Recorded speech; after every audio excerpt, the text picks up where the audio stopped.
नमस्कार दोस्तों।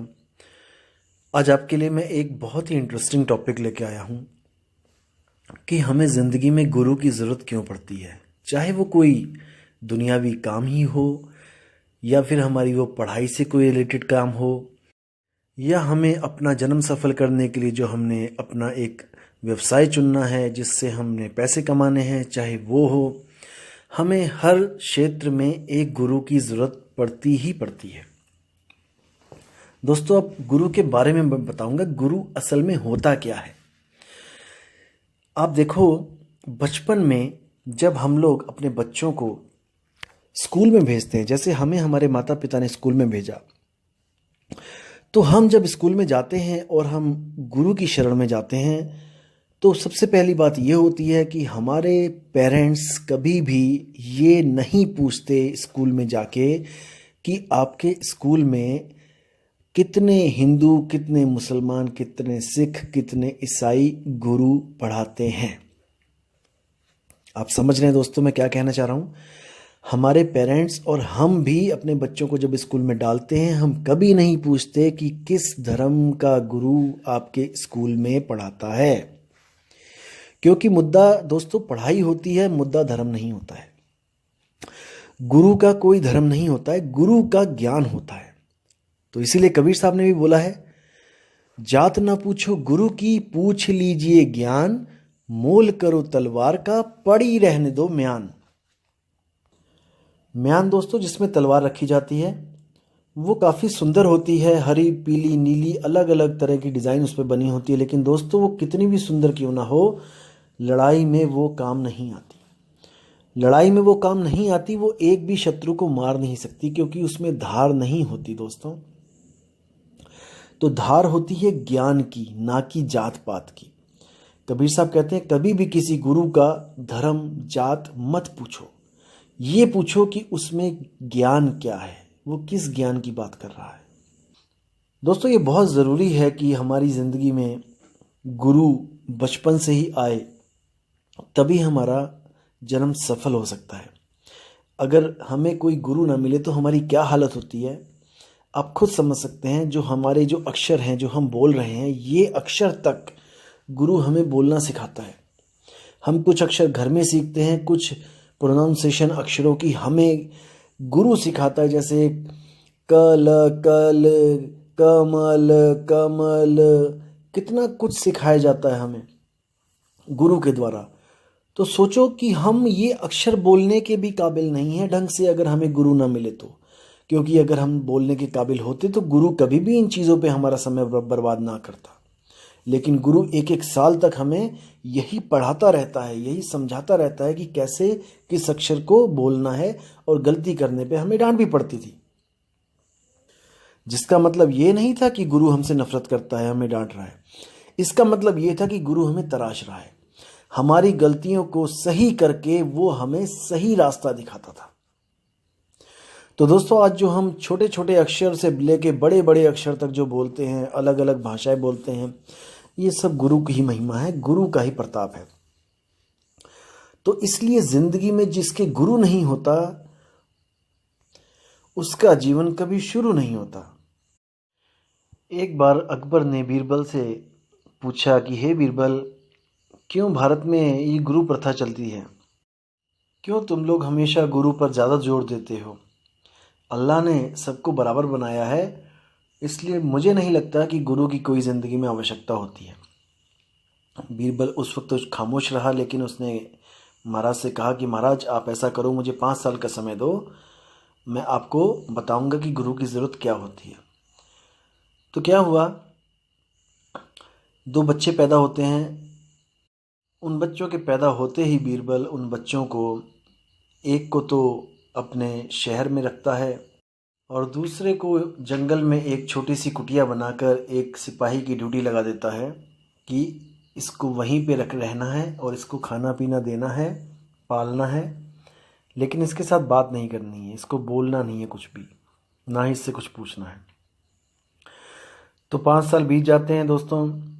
5 साल 6 साल के बाद जब वो बच्चे राज दरबार में बुलाए जाते हैं, तो एक बच्चा तो बहुत तालीम के साथ राजा को सलाम करता है और उसकी गुणगान करता हुआ उसको प्रणाम करता है, बाकियों का आदर मान करता है। लेकिन जो जंगल वाला बच्चा होता है वो आके जानवरों की तरह हरकत करता है, उसको बोलना कुछ नहीं आता होता क्योंकि कभी बात नहीं की होती किसी से। तो वो बंदर की तरह कभी इधर छलांग मारता है, कभी उधर देखता है, कभी कुछ करता है। तो राजा हैरान होता है देख के, कहता है बीरबल इसका क्या मतलब है, ये क्या दिखा रहे हो मुझे। तो बीरबल कहता है कि महाराज जी ये आपके उस सवाल का जवाब है कि गुरु जिंदगी में क्यों ज़रूरत होती है गुरु की। आपने कहा कि अल्लाह सबको बराबर बनाता है, सबको एक सी नियामतें देता है।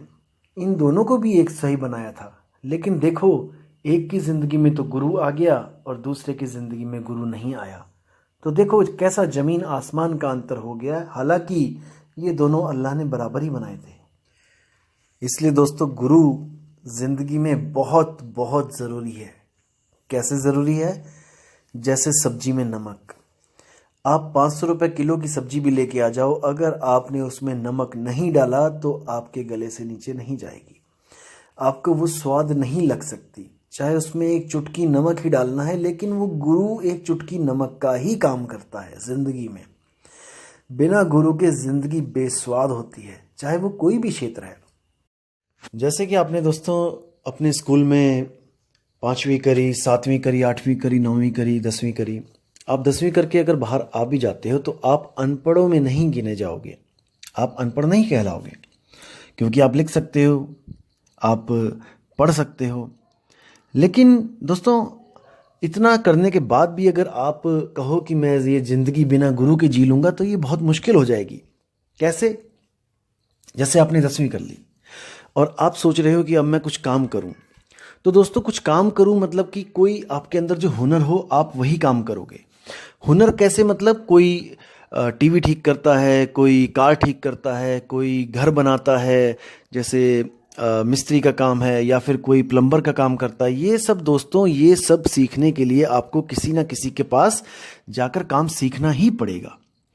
गुरु की ज़रूरत पड़ेगी ही पड़ेगी। अगर आप कहो कि मैं बिना किसी के पास गया मैं प्लम्बर बन जाऊं, मैं मैकेनिक बन जाऊं, मैं कोई टीवी मैकेनिक बन जाऊं, मैं कार मैकेनिक बन जाऊं, तो दोस्तों ऐसा संभव नहीं है। आप सीख सकते हो खुद से, ऐसी बात नहीं है कि नहीं सीख पाओगे। आप भी कोई टीवी खोल लो और उसमें देखते रहो कि क्या क्या चीज़ कहाँ लगी है, कैसे कैसे डायोड लगे हैं, कैसे कैसे उसमें प्लग्स लगे हैं। लेकिन वो प्लग खराब हो जाए तो उसको ठीक कैसे करना है, ये आपको बताने के लिए एक गुरु का होना बहुत ज़रूरी है। आप नकल तो कर सकते हो बिना गुरु के, लेकिन नकल के लिए भी दोस्तों अकल की ज़रूरत होती है। जब आप कहीं फंस जाओगे, जब आप आगे काम नहीं कर पाओगे, कोई काम नहीं बनेगा, तब आपको ज़रूरत पड़ेगी ही पड़ेगी गुरु की। इसी तरह दोस्तों अगर आपने कोई केवल 10वीं करके अगर आप बाहर जाते हो, 8वीं 5वीं करके अगर आप स्कूल से बाहर निकलते हो और आप किसी दुकान पे भी अगर जाते हो छोटा मोटा काम ढूंढने, तब भी आपसे दुकानदार यही पूछेगा, बेटा तुम्हें आता क्या है, किस चीज़ का हुनर है तुम्हारे पास। याद रखो दोस्तों, अगर आपके पास हुनर है तो आपको उस क्षेत्र में कोई ना कोई काम ज़रूर मिल जाएगा और आपको अच्छी आमदनी होगी। लेकिन अगर आपके पास कोई हुनर नहीं है तो याद रखना दोस्तों, आप अगर कहीं पे काम प्राप्त कर भी लेते हो तो आपको झाड़ू पोछे के अलावा, साफ सफाई के अलावा या चाय पानी पकड़ाने के अलावा और कोई काम नहीं दिया जाएगा, क्योंकि आप में कोई हुनर है ही नहीं।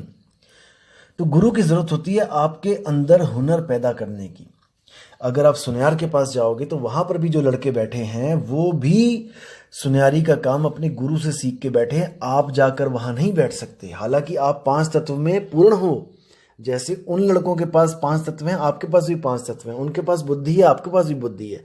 उनके पास मन है, आपके पास भी मन है, सब कुछ है। उनके पास आत्मा है, आपके पास भी आत्मा है। लेकिन फिर भी केवल गुरु ना होने के कारण आप वहाँ नहीं बैठ सकते, हुनर ना होने के कारण आप वहाँ नहीं बैठ सकते। और जो लोग कहते हैं कि गुरु देह होता है, उनसे बड़ा इस दुनिया में मूर्ख कोई नहीं है। गुरु देह नहीं होता, गुरु ज्ञान होता है दोस्तों। गुरु होता है ज्ञान। जैसे बचपन से लेके आप आज तक जितनी भी क्लासें पढ़े हैं दोस्तों, गुरु आपने बनाए हैं। बिना गुरु के आप एक कक्षा भी पार नहीं कर पाए। लेकिन एग्जाम में कोई भी गुरु आपके साथ बैठ के आपकी मदद नहीं करता दोस्तों। एग्जाम में आपने अकेले ही लिखना है, अकेले ही सारे सवालों के जवाब देने हैं। लेकिन फिर भी गुरु आपके साथ होता है, किस रूप में? शब्द रूप में। जो शब्द गुरु ने आपको क्लास में बताए थे और जिन बच्चों ने उसको ध्यान से सुना था, उसका अभ्यास किया था, वो गुरु अपने बच्चों के साथ शब्द रूप में पल पल संग रहता है। इसको समझना है दोस्तों। कोई भी गुरु से आपने ज्ञान लिया, कुछ भी आपने कोई भी हुनर सीखा, वो भी गुरु जो आपको बता रहा है, जो समझा रहा है, वो शब्द आपके दिमाग में जा रहे हैं और गुरु आपके दिमाग में ऑटोमेटिकली शब्द रूप में फिट हो रहा है। भविष्य में आपके ज़िंदगी में कभी भी कोई परेशानी आएगी, कोई उसी क्षेत्र में कोई ऐसी दिक्कत आ जाएगी जहां पर आपको समझ नहीं आ रहा है अब क्या किया जाए, तब याद रखना दोस्तों, आप क्या याद करने की कोशिश करोगे? आप अपने गुरु के शब्दों को याद करने की कोशिश करोगे कि मेरे गुरु ने इस बारे में क्या बोला था, कि ऐसी दिक्कत आएगी तो क्या करना पड़ेगा। तो गुरु आपके साथ है दोस्तों, आपने बस उसको ध्यान देना है। आप जब ध्यान दोगे तो वो गुरु की एक एक बात आपको सुनाई देने लग जाएगी, उसकी कहीं कहीं एक एक बात आपको याद आने लग जाएगी। इसका मतलब गुरु देह नहीं, गुरु विदेह है, गुरु शब्द है। याद रखना दोस्तों, गुरु शब्द है। जो लोग सोचते हैं कि गुरु एक देह है, उसके पैर दबाने हैं, उसकी सेवा करनी है और सब कुछ गुरु की देह को मान लेते हैं दोस्तों, वो बिल्कुल गलत है। कैसे? आप किसी हुनर वाले के गुरु के पास जाओ, जैसे कोई सुनियार गुरु के पास जाओ, आप उसको कहो कि आप मुझे ज्ञान मत दो, आप मुझे बताओ मत कि मुझे क्या करना है, मैं आपके पैर दबाऊंगा, मैं आपको खाना खिलाऊंगा, मैं आपको नहलाऊंगा धुलाऊंगा, मैं आपकी पूरी सेवा करूंगा और वो ज्ञान ऑटोमेटिकली मेरे अंदर आ जाए। ऐसा कदापि नहीं हो सकता दोस्तों, कदापि नहीं हो सकता। लेकिन किसी भी गुरु से आपने कोई ज्ञान प्राप्त करना है दोस्तों, तो उसकी सेवा तो करनी ही पड़ेगी, उसकी सेवा तो करनी ही पड़ेगी। सेवा का मतलब क्या है कि उसके कहने में भी चलना पड़ेगा और अपने मन को निर्मल करने के लिए, एक ध्यान को एकाग्र करने के लिए आपको पूरा कंसंट्रेट भी करना पड़ेगा। अगर आपको नहीं यकीन है तो आप किसी दुकान पे जाकर काम सीख के देखो दोस्तों। जैसे ही आप वहां पे जाओगे तो आपको वहां झाड़ू भी लगाना पड़ेगा, पोछा भी लगाना पड़ेगा उस दुकान पे, हर काम जाले भी उतारने पड़ेंगे वहां पे, सब कुछ करना पड़ेगा केवल उस ज्ञान को सीखने के लिए। और वो सब इसलिए करना पड़ता है दोस्तों, वो गुरु इसलिए करवाता है ताकि आपके अंदर एक शिष्य की भावना आए कि मैं यहाँ पे कुछ सीखने आया हूँ, कुछ लेने आया हूँ, कुछ देने नहीं आया। आप भले ही घर से क्यों ना चौधरी हो, घर से क्यों ना आप लाखों करोड़ों के मालिक हो, लेकिन अगर आप कहीं पे काम सीखने जाते हो तो आप अगर अपना अहंकार लेके जाओगे तो वो गुरु चाहते हुए भी आपको वो काम नहीं सिखा पाएगा। क्योंकि आप कुछ गलती करोगे, गुरु वहां पे डांटना चाहेगा, लेकिन आप चौधरी बनोगे, आप करोड़पति बनोगे कि नहीं तूने मुझे क्यों डांट दिया, तो गुरु वहां पर अपने ज्ञान को पूरा नहीं दे पाएगा। आप कुछ सीखने की कोशिश नहीं करोगे, वहां पे अगर आप अपनी हैसियत दिखाने की कोशिश करोगे तो गुरु आपको चाहते हुए भी वो पूर्ण ज्ञान नहीं दे पाएगा। और इसीलिए निम्न पद में लाने के लिए, आपके मन को शुद्ध करने के लिए आपसे सेवा करवाई जाती है, आपसे झाड़ू लगवाए जाते हैं, ताकि आपके मन से ये अहंकार निकल जाए कि मेरी कोई हैसियत है। याद रखो दोस्तों, जब तक आपके मन में ये है कि मेरी कोई हैसियत है, जब तक आप कभी भी उस ज्ञान को नहीं समझ पाओगे, क्योंकि ये ज्ञान अपनी हैसियत खत्म करके गुरु की हैसियत तक पहुंचने के लिए बना गया है। याद रखना दोस्तों, अगर आप अपने आप को करोड़पति समझते हो और करोड़पति ही मानते हो तो आप कभी अरबपति नहीं बन सकते। आपको अरबपति बनने के लिए करोड़पति की भावना को खत्म करना ही पड़ेगा। तो दोस्तों, जितना मैंने आपको बताया है इस पे विचार करना पड़ेगा, विवेक लगाना पड़ेगा और सत्य असत्य का निर्णय आपको खुद करना पड़ेगा, क्योंकि आप ही वो दिव्य हंस हो, आप ही वो हंस हो जो नीर और शीर यानी कि दूध और पानी को अलग अलग करके दूध तो पी लेता है और पानी को छोड़ देता है। इसलिए आपने एक हंस बनना है और गुरु को धारण करके अपने आप को निखारना है। कुछ लोग दोस्तों ऐसे भी मिलेंगे आपको जिंदगी में जो आपको कहेंगे कि नहीं, बिना गुरु के भी आत्मा परमात्मा को पाया जा सकता है, बिना गुरु के भी इस दुनिया के किसी भी काम को सीखा जा सकता है। दोस्तों, ऐसा कदापि नहीं हो सकता। आप दुनिया का भी कोई काम अगर अपने मन से भी करने लग जाओ तो दोस्तों आप उतना ही ज्ञान प्राप्त कर सकते हो जितना आपको अनुभव होगा। और याद रखना दोस्तों, अनुभव गलत और सही दोनों होते हैं। अनुभव का मतलब ये नहीं होता कि आपको सही ही अनुभव हुआ है। सही अनुभव हुआ है इसका कैसे पता लगेगा आपको? जब आप किसी ऐसे व्यक्ति के साथ उस अनुभव को मैच करवाएंगे, तब आपको पता लगेगा कि ये मेरा अनुभव सही है या गलत है। तो हमारे जितने भी अनुभव होते हैं, जैसे बड़े बड़े साइंटिस्ट हैं, उन्होंने अपने अनुभव लिखे हैं। याद रखो दोस्तों, अगर 1000 बार उसको अनुभव हुआ है, जैसे आइंस्टाइन ने बल्ब बनाया था, तो उसने बताया कि मैंने 1000 बार कोशिश करी और जिसमें से 1000 अनुभव में से 999 अनुभव मेरे गलत थे। क्योंकि जब उसने आखिरी बार 1000वें अनुभव में जब बल्ब बनाया, तब उसको रोशनी बल्ब से प्राप्त हुई। इसका मतलब कि उसने जो 999 बार जो कोशिशें करी थी, जो अनुभव प्राप्त किया था, वो गलत था। अगर उन 999 तरीकों से अगर आप अनुभव प्राप्त करने की कोशिश करोगे, तो आप भी जीरो तक ही पहुंच पाओगे, क्योंकि उसके वो अनुभव ही गलत थे। तो वो जो 1000 में से एक अनुभव जो सही था, जब आप उसके साथ उसके कहे पे चलोगे, उसके अनुभव को अपना अनुभव बनाकर उस पर प्रैक्टिकल करोगे, तब ही दोस्तों आपको भी ऐसे बल्ब से रोशनी प्राप्त होगी, जिसको हम उसका सफल अनुभव कहते हैं। तो दोस्तों, विचार करना है, विवेक लगाना है, ऐसे ही किसी के पीछे नहीं चले जाना है। मैं फिर से बोलूंगा, दुनिया में हजारों लाखों गुरु हैं, एक पत्थर उठाओगे 2 गुरु निकलेंगे, ऐसी स्थिति हो चुकी है आज। लेकिन दोस्तों याद रखना, गुरु बहुत बहुत बहुत ज़्यादा सोच समझ के करना चाहिए, विवेक लगा के करना चाहिए। कभी भी ये नहीं देखना चाहिए कि उस गुरु की संगत कितनी है, वो कितना लाखों में खेलता है, वो हवाई जहाज से आता है, वो हेलीकॉप्टर से उतरता है, उसके पास इतने सेवादार हैं, उसके पास इतनी ज़मीनें हैं, उसके पास इतना बड़ा नाम है, मंत्री संतरी उसके आगे पीछे घूमते हैं। कभी नहीं। ये सब 3 लोग की बातें हैं दोस्तों। हमें जो गुरु चाहिए, हमें इन लोगों से पार उस सत्य स्वरूप शब्द को लखाने वाला गुरु चाहिए, जिसके लिए मदन साहिब कहते हैं, सोई गुरु पूरा कहाए, 2 अक्षर का भेद बताए, एक छुड़ाए एक लखाए, तब प्राणी निज घर को जाए। इन्हीं 2 अक्षरों के बारे में नानक साहब कहते हैं, जे तू पढ़िया पंडित बिन 2 आखर 2 नामा, प्रणवत नानक एक लंगाए, जोकर सच समावा। कबीर साहब भी कहते हैं, कहें कबीर अक्षर 2 भाख, और होगा खसम तो लेगा राख। इन्हीं 2 अक्षरों पे, इन्हीं 2 नामों पे, गुरु के जो 2 अक्षर 2 नाम हैं, इन पे पूरी चर्चा होनी चाहिए, और इनमें से जो सच्चा नाम है उसको पकड़ा देना चाहिए, और जो झूठे नाम है उसको हटा देना चाहिए।